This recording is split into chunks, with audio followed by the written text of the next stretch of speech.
We move on now, and Russian Foreign Minister Sergey Lavrov is set to visit North Korea this weekend from July the 11th to July the 13th at the invitation of the North Korean Foreign Ministry. The visit comes as Moscow and Pyongyang continue to deepen military and strategic relations. Lavrov's trip follows multiple visits by Russia's security chief Sergey Shoigu to Pyongyang, including one last month to mark the first anniversary of a sweeping military pact signed by the two countries.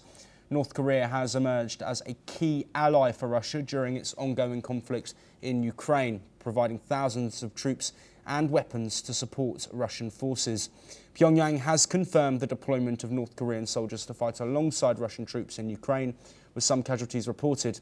As ties between the two heavily sanctioned nations grow stronger, international observers will monitor closely this visit amid concerns over the implications for regional security. Well, joining us on the programme is Ross Feingold, political analyst, joining us from Taipei. As always, thank you ever so much, Ross, for taking the time to speak with us. I ended that short segment there talking about implications for regional security. What might they be?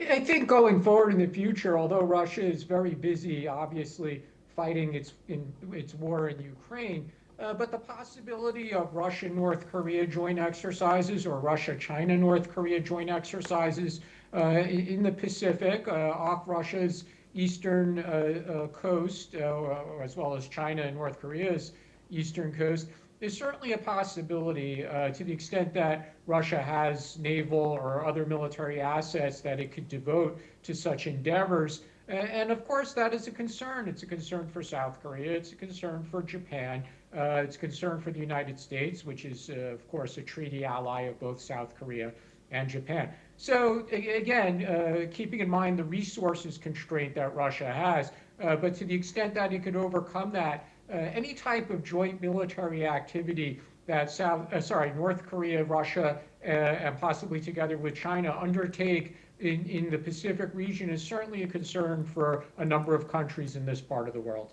Yes, and Ross, very briefly before we move on, looking at the wider geopolitical impacts, with the US slightly shifting their rhetoric back towards pressure on Vladimir Putin with potential sanctions. A lot of the Western world, of course, backing Ukraine in that war against Russia. Is there a risk here of there being a clear divide between two parties, something that we haven't seen realistically since the Cold War era? Certainly, and that's happening already in many ways, because for the most part, countries in Europe, with only a few exceptions, have taken Ukraine's side in the war. And even here in the Pacific region, South Korea, Japan, although they may have been slower than the Western countries, they've eventually supported Ukraine. Australia has joined the Western countries. Even smaller countries like Singapore have taken a kind of international law, United Nations view, and have criticized Russia's invasion of a sovereign country, Ukraine. So we do see countries taking sides. There are parts of the world, of course, where that's not happening, most notably the Middle East and Africa.